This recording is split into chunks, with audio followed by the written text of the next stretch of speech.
참 벌써 12월 마지막 주가 되었죠. 참 돌아보면 하나님의 큰 은혜로 이렇게 잘 지내온 것 같습니다. 잘 지내온 증거가 뭡니까? 이 자리에 이렇게 잘 앉아 있는 것이 내가 참 잘 살아왔다는 증거가 되는 것이죠. 그럼에도 불구하고 우린 2016년을 이렇게 바라볼 때에 설렘도 있고 또 뭔가를 새롭게 시작할 수 있는 기회가 됐다고 생각하는 그런 것을 보면서 참 즐겁기도 합니다. 2015년은 묵은 해는 지나가고 또 새로운 것이 오는구나. 그리스도인들은 늘 이렇게 새로운 앞을 바라보고 나가는 사람들이기 때문에 그렇습니다. 많은 사람들은 이렇게 새로운 출발을 원합니다. 새로운 출발을 원한다는 것은 과거에 있었던 일들 가운데 만족스럽지 못한 것들이 많고 또 현재의 상황이 이렇게 좀 불만족스러울 때에 그런 생각을 하죠. 그래서 나도 새로운 출발을 했으면 좋겠다 합니다. 우리나라의 거의 많은 직장인들 중에 70% 이상이 새로운 직장에 갔으면 좋겠다라고 생각을 한다고 합니다. 그리고 반 이상은 내가 회사를 그만두고 사업을 했으면 좋겠다 그렇게 생각을 하는 것이죠.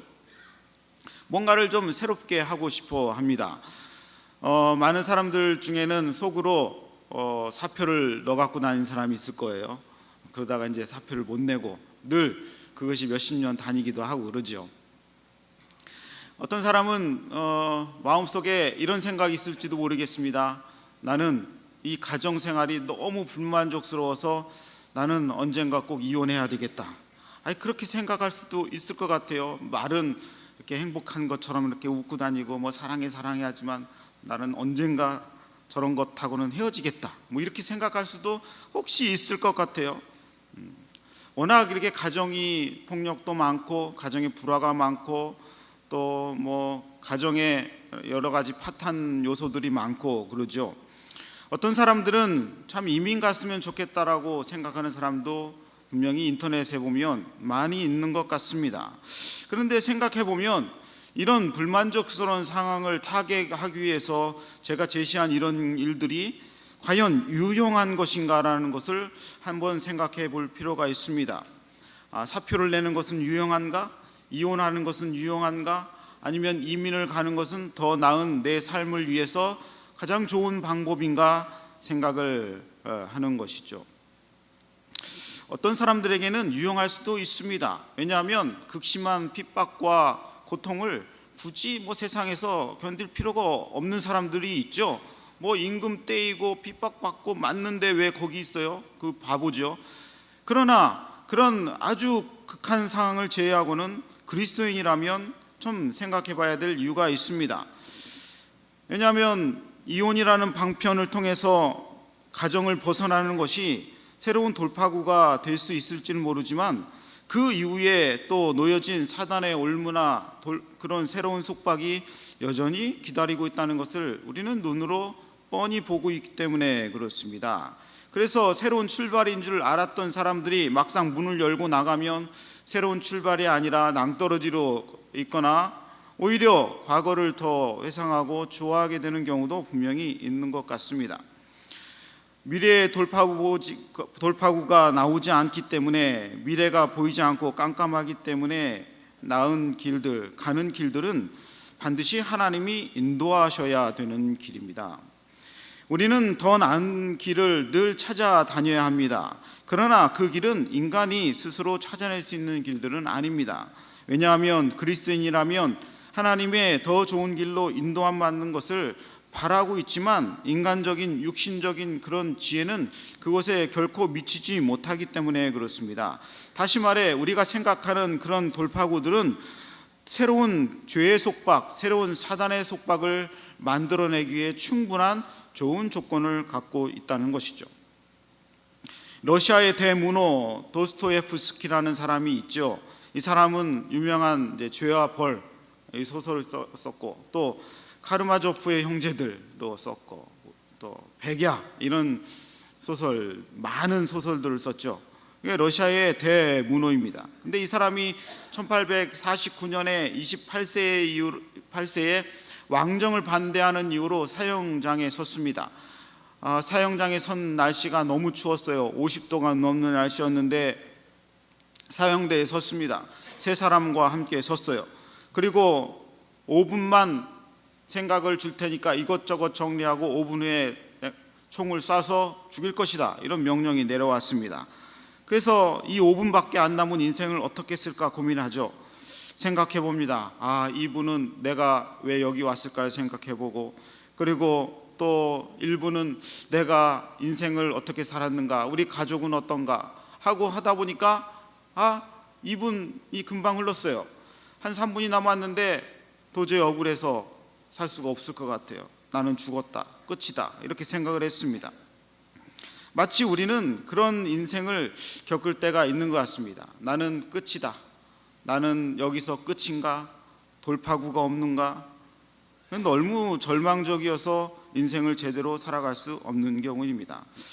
성경을 보면 가늠하다 잡혀온 여인도 그러했던 것 같습니다. 이 여인도 원래는 참 좋은 생각을 했을 것입니다. 사랑하는 남편 만나서 그리고 예쁜 아이들과 행복한 삶을 내가 살아야 되겠다.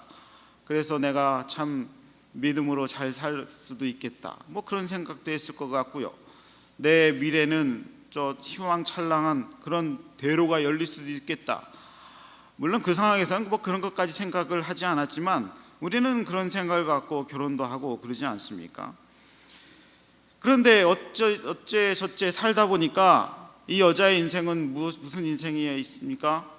마치 도스토옙스키가 사형장에 서 있는 것처럼 수많은 사람들에 둘러싸여서 돌로 맞아서 죽어야 되는 자기 인생의 마지막 순간을 맞고 있는 것입니다. 자신은 원래 열심히 살려고 했습니다. 자신은 행복한 결혼 생활을 하려고 했고, 그러나 이리저리 하다 보니까 간음하는 여인으로 찢겨서 죽는 지경에 이르렀습니다. 이렇게 생각할 수도 있습니다. 그 남자가 폭력적이어서 나는 가정을 떠나야 되겠다, 그렇게 해서 떠날 수도 있고, 너무 경제적으로 힘들어서 나는 몸을 팔아야 되겠다, 그렇게 생각해서 나왔을 수도 있습니다. 그녀의 상황을 우리가 정확히 다 알지는 못합니다. 그러나 우리가 볼 수 있는 상황은 그 여인이 간음했다는 사실이고, 현장에서 들킬 만큼 많은 사람들에게 알려졌다는 것이고, 그리고 지금 돌로 쳐서 죽을 지경에 있다는 사실입니다. 되돌리기에는 너무 늦었는가? 나는 죽을 때가 되었는가? 지금 그런 거죠. 본문에 사람들이 있습니다. 이 여인도 있고, 그리고 많은 사람들이 뒤에 서 있죠. 많은 사람들은 동네 사람들이었을 것입니다. 보통 동네 사람들이 돌을 던져서 죽이기 때문에 그렇죠. 그리고 그 앞에는 예수님도 있고 그렇습니다. 이 여인은 간음죄로 사형에 처할 위기에 처해 있었습니다. 사실 이 돌로 던지는 이 일들은 유대인법에서는 율법적으로는 합법이긴 하지만 사실은 그것은 아주 불법적인 일이죠. 어디 돌로 쳐서 사람을 죽이는 일이 가능합니까? 왜냐하면 그건 재판을 통해서 이루어져야 되는 것이고, 이 로마는 법제도로 운영을 하고 있었지만 지방의 그런 자치 종교와 지방자치를 인정하고 있었기 때문에 그것을 못 본 채 하고 있었습니다. 그리고 이 자리에는 남자도 오지 않았어요. 왜냐하면 같이 바람 피는 건데 남자는 쏙 빼놓고 여자만이 왔다는 것도 상당히 불합리하는 것이죠. 그 여러 가지 불합리성들을 통해서 이 여인은 서 있지만 그럼에도 변하지 않는 한 사실은 이 여인은 죄인이라는 것입니다. 그렇다고 해서 이 여인의 죄가 합리되거나 변명의 여지가 있는 것은 결코 아닙니다. 왜냐하면 스스로 죄를 짓는 것은 스스로 알고 사람들도 다 있었다는 것입니다. 이 여인은 간음죄를 지었습니다. 두 번째, 주변에 둘러싸고 있는 서기관과 바리새인들도 동일한 죄를 짓고 있다는 사실입니다. 근데 성경을 좀 읽다 보면 이런 생각이 들죠. 이 여인은 그냥 간음죄 하나로 죄를 지었는데 성경을 쭉 한 몇 번, 10번 정도 읽다 보면 이 여인의 죄는 한 가지로 좀 축소되는 반면에 많은 사람들의 제목이 쑥쑥쑥 튀어나옵니다. 이 서기관과 바리새인들은 정죄하는 죄를 짓고 있습니다. 사람들을 함부로 정죄하는 죄죠. 이 얘기는 뒤에 나옵니다. 나도 예수님이 너를 정죄하지 않겠노라 하는 대목에서 보면은 사람들은 누구를 정죄할 권리가 없습니다. 설사 그것이 정말 죄라고 하더라도 인간의 판단으로는 그것을 죄로 정죄할 그런 몫이 없다는 것이죠. 이 서기관과 바리새인들 많은 사람들은 정죄하는 죄를 짓고 있습니다. 그리고 돌을 들고 지금 치려고 하는 폭력적인 죄도 갖고 있습니다. 그러니까 나는 공의로 일을 한다고 하면서도 그 안에는 이 폭력적인 죄, 살인의 죄, 이 폭력성을 누구나 갖고 있는 거예요. 착하게 양복 입고 목사도 이렇게 돌아다니는 것 같지만 막 좀 불의한 일을 보면 막 화가 나고 울분이 터지잖아요. 가족이 조금 해코지 당하면 무슨 죄는 죄, 무슨 내가 저거 놈 내가 때려 죽이겠다 이런 생각을 하잖아요. 내가 그러고 감옥 가고 말지. 이렇게 당연히 생각하죠. 당연한 거긴 하지만 그것도 엄청난 죄성이긴 것은 분명합니다. 그렇다고 가족이 해코지를 당하는데 가만히 있는 놈은 더 나쁜 놈인 것 같아요. 그죠? 감옥에 가는 게 낫죠, 그냥. 그러고 가서. 왜냐하면 보호를 해야 될 하나님의 그 특명을 받은 사람이기 때문에 그렇습니다. 그러니까 이 세상은 이 죄가 법이 잘 살아 있어야 돼요. 그래서 내가 함부로 이렇게 몽둥이로 치지 않아도 하나님은 죄의 대가를 저 사람들에게 지불할 것이다. 이런 확신이 있는 세상이 그런 사회가 되어야 됩니다. 이 폭력성도 있고 이 부당한 재판도 하죠. 합당한 재판을 지키지 않습니다. 합당한 재판을 지키지 않는 죄도 있습니다. 그리고 편협하죠. 아까 얘기했지만 이 남자는 데리고 오지 않고 여자만 데리고 와. 그러니까 둘이 현장에서 잡히면 현장이라는 얘기는 남자도 있었고 여자도 있었다는 얘기인데 남자는 데려오지 않고 여자만 데려왔다는 얘기는 아주 편협하다는 얘기예요. 생각이 편협하고 독선적이라는 얘기예요. 심지어 사악합니다. 여자만 죽이려고 하는 사악함도 있는 거예요.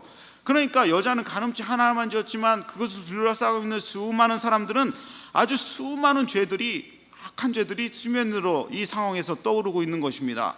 심지어 예수님을 시험하는, 하나님을 모독하는 불경건의 죄도 짓고 있습니다. 이 사람들은 서기관들이고 율법적인 바리새인들이죠. 그러나 이 사람들은 하나님을 모독하고 예수님을 시험하려는 죄도 짓고 있습니다. 그리고 마지막으로 이들의 가장 큰 죄목은 두 번째 계명인 이웃을 사랑하지 않는, 사랑이 없는 죄목도 분명히 있습니다. 그러니까 열거할 수 없는 수많은 제목들이 나타나는 거예요. 그러니까 성경을 묵상하다 보면 생각지도 못한 그런 묵상의 제목들이 막 떠오르기 시작을 합니다. 그리스도인들에게 필요한 것은요, 모든 일에 은혜를 더하는 것입니다. 시편 112편 5절에 은혜를 베풀며 꾸이는 자는 잘 되나니 그 일을 공의로 하리로다. 그 일을 공의로 하는 사람들에게 반드시 필요한 조건은 뭐냐면 은혜를 베푸는 사람입니다. 그리고 은혜가 없으면 남의 은혜를 갖고 와서라도 자기 은혜를 채우는 사람만이 비로소 공의를 시행할 수 있는 그런 자격 조건이 된다는 것이죠. 그러니까 하나님의 일을 공의롭게 하려면 먼저 그 사람에게는 은혜로 베푸는 일들이 먼저 선행이 돼야 된다는 것입니다. 예수님은 이 여인 앞에서 상당히 은혜로운 분이셨다는 것을 기억하셔야 됩니다. 사람들은 이들이 하고 있는 일, 자신들이 하고 있는 일, 즉 여인을 돌로 쳐서 죽이는 일에 대해서 죄책감이 없었습니다. 당연히 죄책감이 들고 나는 그런 자격이 있는가라고 생각함에도 불구하고 그 마음에 하나님이 주신 은혜가 부족하고 심지어 여전히 아무것도 없는, 은혜가 없는 그런 율법주의자들이었기 때문에 그들은 돌로 치는 것을 당연하다고 생각을 했습니다. 은혜가 없으면 공의가 유난히 강조가 되고요, 자신의 의의가 강조되는 거예요. 나는 옳은 판단을 하고 있다, 나는 제대로 판단을, 성경을 하고 있다, 그래서 나는 돌을 던지는 것이 마땅하다. 그리스도인들이 많은 부분을 공의롭게 처리한다고 생각을 하지만 대부분의 일들은 은혜가 없이 이루어지는 경우가 참으로 많이 있습니다. 그러니까 우리는 막 좋은 일을 하려고 회의하다가 대판 싸우고 갈라지고 일도 안 되고 인간관계도 틀어지고, 그러니까요, 회의하다가 은혜가 없어지면요, 회의는 그 즉시 그냥 딱 멈춰서야 됩니다. 하나님의 은혜가 없는, 하나님의 사랑과 은혜가 없는 회의는요 아무 쓸모가 없습니다. 하나님의 은혜가 없는 논의는요 아무 쓸모가 없는 일들입니다. 왜냐하면 그 틈을 사단이 틀어와가지고 너는 공의롭다, 너는 의롭다, 계속 사단이 그것을 찌러서 우리를 의롭게 만들어버리기 때문에 그렇습니다. 그러니까 누구를 생각할 때 죽이려는 모임이나 죽이려는 의도는요 모두 하나님이 심판의 잣대의 칼날 위에 놓여있는 그런 행위들입니다. 이런 죄를 짓는 이유는 하나님의 은혜와 자비가 가득하지 못하기 때문에 그렇습니다. 이 사람들은 하나님의 말씀대로 신명기와 레위기의 말씀대로 한다고 하지만 예수 그리스도는 그들을 아주 사악하게 보셨던 것입니다. 성령이 충만하다는 의미는 신비한 경험을 하고 기도를 너무 많이 해서 시간 가는 줄 모르고 기도했다는 의미가 아니라 하나님 말씀을 잘 알고 있다는 의미도 아니라 그 말씀이 내 안에서 은혜로 역사할 때에 비로소 그 사람이 성령 충만하다고 얘기하는 것인 줄로 믿습니다. 상황이 그려지시죠? 다 모였지만 다 죄를 짓고 있는 것입니다. 예수 그리스도 앞에 그래서 우리들은 모두 죄인들이 됩니다. 예수님 앞에 서면 죄인들입니다. 세상에서는 의인처럼 보이지만 예수님 앞에 서면 죄가 다 드러나는 거예요. 경건해 보이는 사람도 하나님 말씀을 잘 선포한다는 사람도 예수님 앞에 서면 다 죄인입니다. 심지어 그런 사람들이 죄가 더 드러나게 되는 것이죠. 이 세 부류의 사람들, 서기관 사람, 바리새인 그리고 주민들, 예수님 앞에 서니까 당당한 사람이 아무도 없습니다. 죄의 모습이 각가지 여러 모양으로 나오는 거예요. 정화조를 뒤집으면 오물이 떠오르고 한강물을 뒤집으면 그 밑바닥에 있는 더러운 찌꺼기가 떠오르고 그런 것입니다. 물은 똑같이 보여. 그런데 예수님 앞에 서면 다 휘저으면 다 죄가 떠오르는 거예요. 예수님이 가늠한 여인을 향해서 죄 없는 사람들이 이 여인을 돌로 치라고 말을 했을 때에 다 도망갔습니다. 왜냐하면 자신의 죄가 다 드러냈기 때문에 그렇습니다. 아무리 경건해 보이고 아무리 종교적으로 보여도 예수님 앞에 서면 다 죄가 드러나게 되어 있습니다. 그게 정상입니다. 왜냐하면 예수님은 죄를 드러내시는 분이시기 때문에 그렇습니다. 기독교는 죄를 감추는 종교가 아니라 예수님 앞에 나와서 자신의 죄를 드러내게 만드는 종교입니다. 그렇기 때문에 교회에 와서 자신의 죄가 하나님 앞에 드러나고 십자가를 보니까 나의 죄성, 저 밑바닥에 있는 그런 깨끗해 보이는 내 모습 반면에 죄 밑에 있는 그런 더러운 오물들이 다 떠오를 때에는 당연하게 여겨야 됩니다. 그것이 예수 그리스도가 우리에게 주는 은혜의 시작이기 때문에 그렇습니다. 죄는요 반드시 드러나게 되어 있습니다. 어떤 농부가 아침에 일어났는데 돼지가 없어졌어요. 돼지가 없어졌는데 깜짝 놀랐잖아요. 어떻게 할까 생각하다가 아무 말도 안 하기로 했어요. 입을 딱 자크를 채우고 하루가 지났습니다. 이틀이 지났습니다. 한 달이 지났어요. 2달이 지나니까 어떤 사람이 슬금 찾아오더니 자네 혹시 돼지 잊어버리지 않았나? 이렇게 오는 거예요. 누가 돼지를 훔쳐갔어요? 그 사람이 훔쳐갔죠. 자신은 한마디도 돼지 잃어버렸다는 얘기를 한 번도 얘기 안 하는데 그 도둑이 자기가 와가지고 제 발로 저린 거예요. 죄는요 반드시 드러나게 되어 있습니다. 그러니까 우리는 죄를 지으면 안 돼요. 나는 죄가 지으면 반드시 드러난다. 그런 생각을 가져야 되고, 그리고 우리는 예수 그리스도 앞에 오면 다 죄인이다 그렇게 생각해야 됩니다. 민수기 32장 23절에 너희 죄가 정녕 너희를 찾아낼 줄을 알라. 죄가 나를 찾아내서 나를 드러낸다는 얘기죠. 교회에 왔는데도 죄가 드러나지 않는 사람은 성령이 역사하지 않는 사람입니다. 성령이 역사하는 사람은요 자신도 모르게 자신의 죄가 드러나서 하나님 앞에 용서를 구하게 됩니다. 그러니까 날마다 예수님이 내 발을 씻으라고 얘기하죠. 그러니까 우리의 기도의 첫 번째 조건은 하나님 앞에 회개하는 것입니다. 나의 죄를 회개하고 내가 자그마한 것이라도 내가 불의한 것이 있으면 회개하는 것입니다. 그것이 신앙생활의 출발점이 되는 것입니다. 우리의 죄의 모습들은요 다양한 모습으로 드러납니다. 여인은 간음죄로 드러났죠. 여인은 그 사람이 이게 정서적, 여자들이 간음죄를 짓는 이유는 이 정서적으로 조금 채워지지 않으면 그런다고 책에서 그러대요. 저는 잘 모릅니다. 이게 책에서 그런 얘기 하더라고요. 정서적으로 부족하다. 정서적으로 부족하다는 얘기는 이게 남편이나 집안에서 이게 잘 채워지지 않는다는 얘기죠. 자상하지 않거나 무시하거나 마음 둘 데 없을 때에 다른 남자를 찾는다, 그런 얘기죠. 남자는 어떤 경우에 나오는지는 전 잘 모르겠어요. 남자는 하여튼 여자는 그렇다고 얘기를 합니다. 그런데 남자들도 죄도요, 이 상황이 되면 폭력성으로 드러나고요, 어떤 사람 비판으로 드러나고요, 정죄함으로 드러나고요, 편협됨으로 드러나고, 다른 사람 시험하기도 하고, 다른 사람 죽이려고도 하고, 인자하지 않고 용납하지 않는 그런 모습들로 다 나타납니다. 그리고 기질적으로 조금 이렇게 위축되어 있는 사람은요, 이게 죄가 어떤 식으로 나타나냐면 자기 폭력으로 나타나는 경우가 있어요. 자신을 학대하죠. 자신을. 나는 부족하다, 나는 늘 못됐다, 나는 늘 나약하다, 나는 안 된다, 나는 여전히 세상에서 쓸모없는 존재다.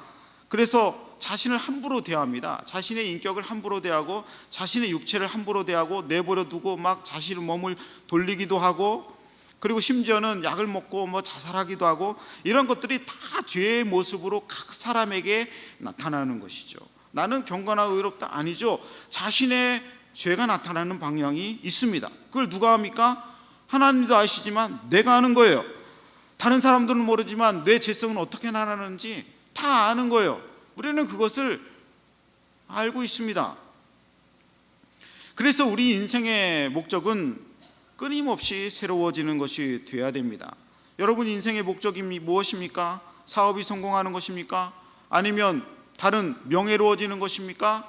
그것은 인생의 목적이 될 수 없습니다. 그것은요, 어떻게 하다가 보면은 그렇게 되는 거예요.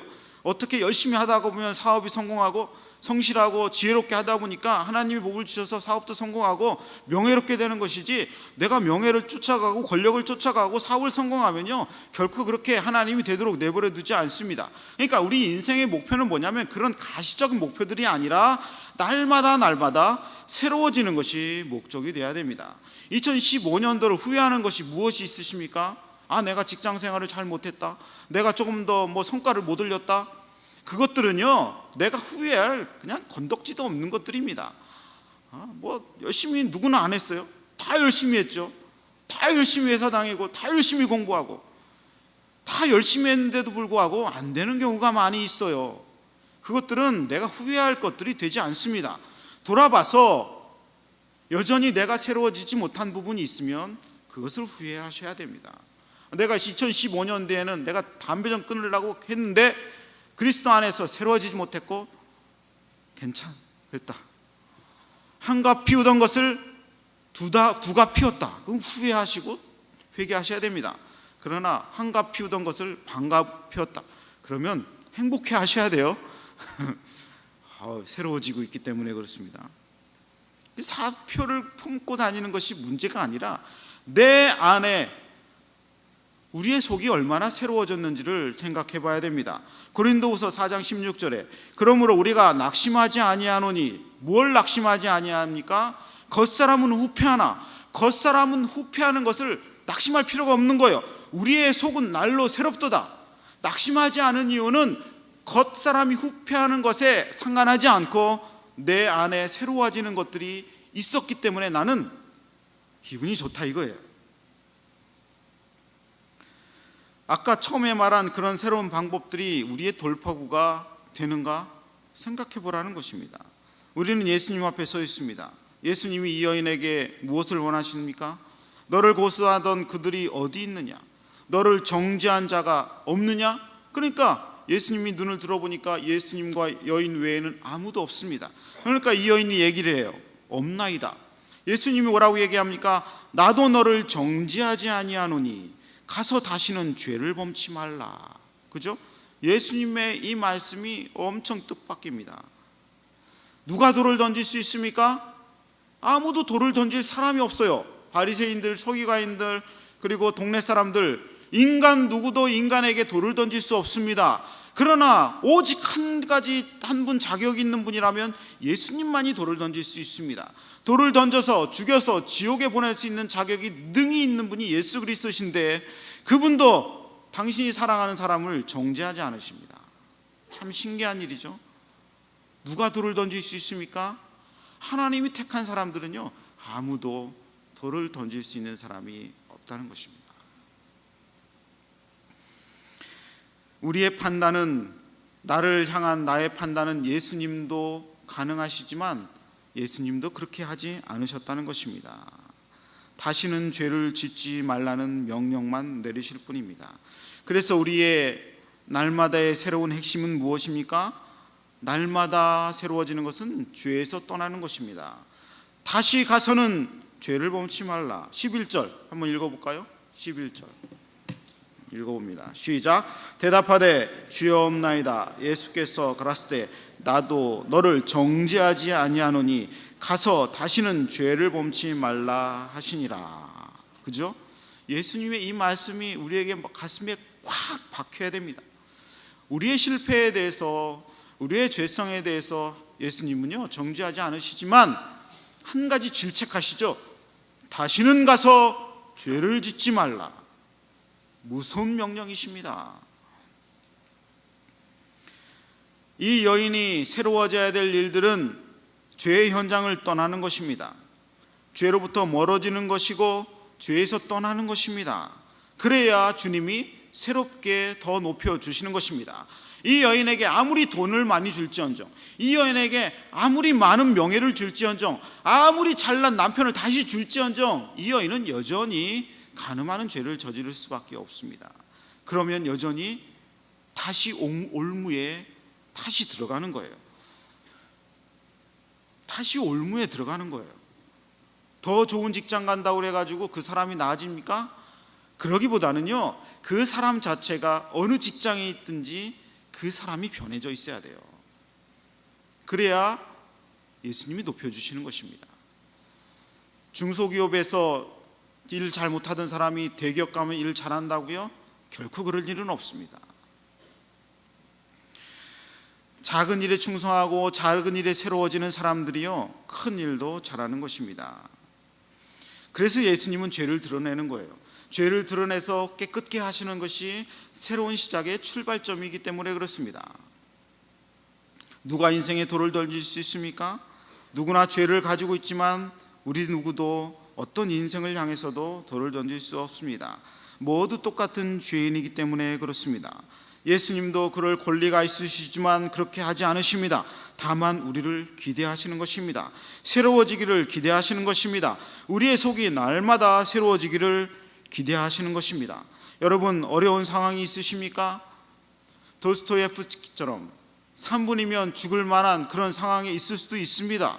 아니면 죄의 구렁텅이에서 남모르게 신음할 수도 있습니다. 내 인생은 여기서 끝인가? 하고 2016년이 의미가 없이 맞게 되는 분이 혹이요, 저는 알지 못하지만 있을 수 있겠습니다. 2016년은 무슨 해입니까? 그런 년. 2016년은 그런 년입니다. 도스토예프스키의 예화가 마지막에 이렇게 끝납니다. 3분 남았습니다. 3분이 남아서 총이 장전이 됐습니다. 착착 죽었다 했는데 그 시간에 황제의 특명이 내려지죠. 죽이지 말고 사면해라. 그리고 그 이후에 이 사람은 새롭게 삶을 살고 엄청나게 위대한 작품들을 많이 남겼다는 것입니다. 어리석은 사람은 새롭게 출발할 기회가 있는데도 불구하고 여전히 주저앉아 있는 사람입니다. 예수님은 2016년을 새롭게 출발하라고 기회를 주십니다. 그것은 내 명예와 내 권력과 내 의의를 나타내는 데 새롭게 출발하라는 것이 아니라 날마다 새로워지는 인간이 되라고 그렇게 달력을, 새 칼렌더를 주시는 것입니다. 그것은 주님이 주시는 것이고 그 기회를 따라가는 것이 바로 주님이 인도하시는 길을 따라가는 것입니다. 우리가 새로워져야 될 것은 어떻게 보면 새로운 직장이나 새로운 사람을 만나거나 새로운 가정을 만나거나 이민을 가는 것이 먼저가 아니라 날마다 주님 안에서 새로워지시는 것입니다. 그래야 그분이 우리의 세상살이에서도 새롭게 하시는 것입니다. 누가복음 13장에 포도나무에 심겨진 무화과 나무 비유가 나옵니다. 주인이 열매 맺지 못하는 나무를, 무화과 나무를 찍어버리라 했을 때에 예수 그리스도이신 포도원지기가 이렇게 말합니다.